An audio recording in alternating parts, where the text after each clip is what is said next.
Basically, my story begins in first year university. I had a year where I think a lot of problems happened to me. My parents separated that year. My dog died. It was a particularly tough day. Subhanallah. I had 2 car accidents in the space of 1 week. And also, sadly, I had a friend pass away that year. I think that year led me to sort of ask some questions along the lines of, why am I here? What's the purpose of life? Why do I get up in the morning? Why do I even bother? Why don't I just sit on the couch, watch TV, Jerry Springer, whatever? And I think I started to ask questions about, the purpose of life, and that led me to start to do a bit of a holy quest. Naturally, as an Aussie, the first thing I did was investigate Christianity. I had a few Christian friends, and I remember going to a church camp. It was one of the funniest camps I've ever been to in my life. Everybody was singing. I didn't know what the words were. I didn't know what they were saying. It sounded great. They had beautiful voices, but it just seemed really strange. And everybody was telling me how much God loved me, and I was thinking, God loves me? My dog died. SubhanAllah. So I kept on investigating Christianity, and I went to a whole lot of, different aspects of Christianity. So we're talking about Catholicism, we're talking about Anglican, Baptist, priests, pastors. And every time I'd go there and ask questions, I'd find that they wouldn't pick up the Bible and start to say, oh, this is the answer, my dear brother. They would just start answering me. They would just answer from their own opinions. And I started to realise that there was a lot of interpretations of Christianity, and a lot of people had their own interpretations, and one priest from one church was believing one particular aspect of Christianity whilst another was proclaiming another. So I started to think to myself, the Bible is one text, but there seems to be so many different interpretations, and it was confusing. At the time, while I was in first year university, I was also working in a service station, one of my part-time jobs. And one of my colleagues was a Hindu, was an Indian Hindu.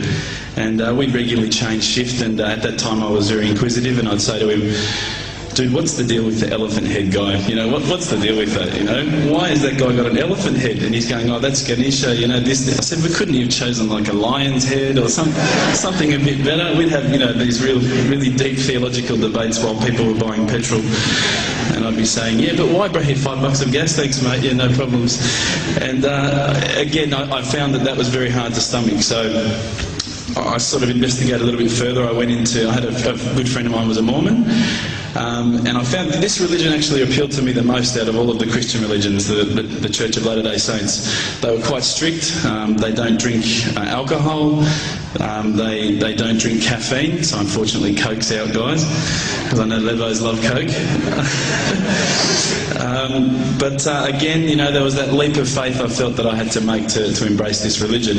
And I found that, I wasn't just into making a leap of faith. I wanted proof. I also investigated Judaism, would you believe? And my original name before Abu Bakr is Reuben. So if you've probably seen all the movies, you've seen Reubenstein. At the end, they probably thought I was Jewish, so they thought, oh, this guy's, one of us. But again, I just didn't find what I was looking for. Lastly, I probably looked into Buddhism, and I found that this was probably the religion that I was going to choose. I thought, look, this is great. There's so much. People at peace here. They seem to be really switched on, and they seem to be living one with the world, and that's what really appealed to me. But the more and more I looked into it, I guess I realised that it wasn't a religion of God. It was just a nice way to live. One of my friends, one of my close friends, who's a Christian, would you believe, said, tell me the religions that you've investigated. So I went through them. I said, Judaism, Christianity, Catholicism, Buddhism, Hinduism, He goes, what about Islam? Islam? They're terrorists. I'm not going to investigate that religion. They're crazy. Why would I even look at that religion? But lo and behold, I found myself walking into a mosque one day. This was my eternal quest. So I walked straight in, shoes on, straight across the prayer road. There was a brother praying. I walked straight in front of him. As he went to go into sujood, I almost stepped on his head. SubhanAllah, I didn't have any clue what I was doing. I looked over and I saw this brother. You probably know this guy. This is Abu Hamza. He's come here and he's lectured a few times. SubhanAllah, I call him Abu Da'an because he's got a very large beard, mashallah. He came walking out towards me and I thought, today I'm about to die. This is the last day of my life. I'm a dead man. I'm a white boy in Lebland. What am I going to do here? I'm dead. He came walking across as though he just walked out of the Sahara Desert. Big abaya, big beard. But subhanAllah, the first words he said were, "G'day mate, how you going?" If only he had the can of VB, it would have been perfect.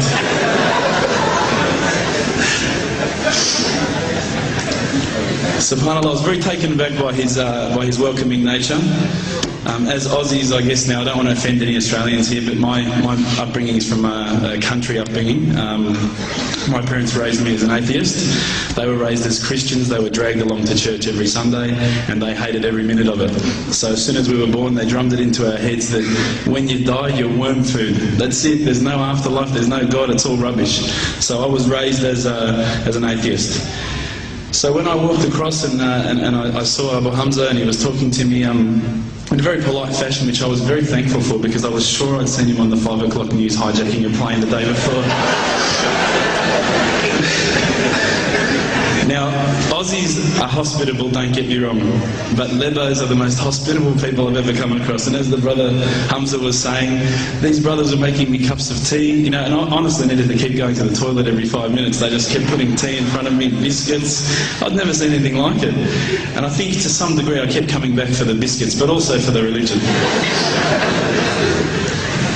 So when I sat down with these brothers, I actually started asking questions. I asked all the questions that I've asked of the priests, of the pastors, of my friends. And subhanAllah, the thing that really struck me is that every time I asked the question, they wouldn't just answer. They would pick up a Quran and they would say, "Read this, bro, read this." And there was the answer, every single time. And I would ask another question, you know the hard questions, not the easy questions. Why do women have to wear the scarf? Why the hijab? How come I can have 4 wives and she can't have 4 husbands? I wanted to know all the tough questions, which is the first questions I guess you ask when you come across Islam. But lo and behold, they kept on answering the questions with the Quran, not from their own opinion. And I got frustrated with this. And I actually said to one of the brothers, because by this stage I think I'd been going there for about a couple of weeks, there was always a few brothers there when I went. And I said to one of the brothers, I said, what's your opinion on the matter? Why won't you give me your opinion? And one of the brothers turned to me one day and said, how can I have an opinion when this is the word of God? SubhanAllah, I remember that really hit me. So I asked them if I could take a Quran home. And I didn't say I was going to use it to chalk up the couch or anything like that. I said I was going to respect the book. So I took it home, I started reading it. What I found was, while reading it, it wasn't as though I was reading a story, it was as though I was reading someone commanding me, someone giving me guidance. And one night I decided to really try and get the spiritual mood happening, and I'm sure probably some of you have heard this story before, so I apologise. I'd lit a candle, I had the window open, I had the curtains drawn, I was trying to get that really spiritual feeling. It was a nice summer night in Melbourne, as summer as it can get in Melbourne, and I was sitting there thinking, this is it, this is the night.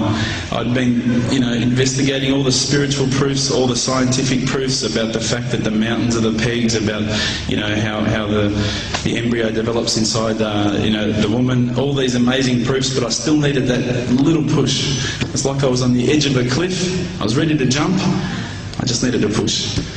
So I was sitting there, it was very quiet. I was reading Quran, I stopped. I said, Allah, this is my moment. This is the time I'm about to jump into Islam. All I need is just a sign. Just a little sign, nothing huge, maybe a bolt of lightning.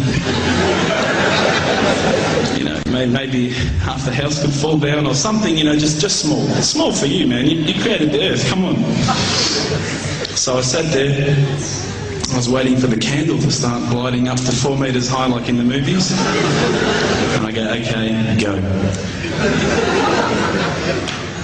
And subhanAllah, nothing. Absolutely nothing happened. I was really disappointed, to be honest. So I sat there and I said, Allah, this is your chance. I'm here. I'm not going nowhere. I'll give you another chance. Okay, maybe you're busy. You know, I know it's daytime over the other side of the world. There's a whole lot of stuff going on. Maybe this time it could just be like a car backfiring. You know, something small. All right, the half the house, the candle. Let's forget that. A bird could fart outside. I don't care. Just anything. So I said, okay, go. And subhanAllah, absolutely nothing happened. And I mean, I couldn't have even said, oh, that was it.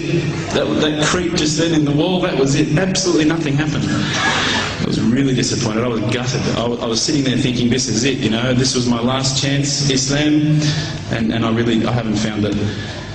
I pulled back the Quran, I turned back to where I was reading. SubhanAllah, the very next verse on the next page, for those of you who ask for signs, have we not shown you enough already? Look around you, look at the stars, look at the sun, look at water. These are the signs for the people of knowledge. SubhanAllah.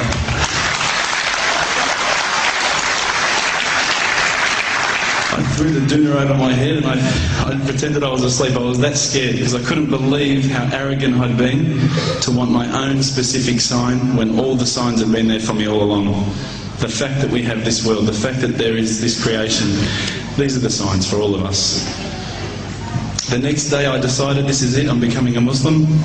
I'd been investigating Islam now for probably about 6 months, to be honest. I went in and I said to myself, this is it, I'm going to make shahada. I had no idea what I had to say, I had no idea what the words were. It was probably close to Isha prayer, so it would have been, 7, 8 o'clock at night. I went in and I couldn't believe it, there was about 1,000 people at the mosque. I thought, subhanAllah, look at this religion. Look at how strong they are. It was the first night of Ramadan.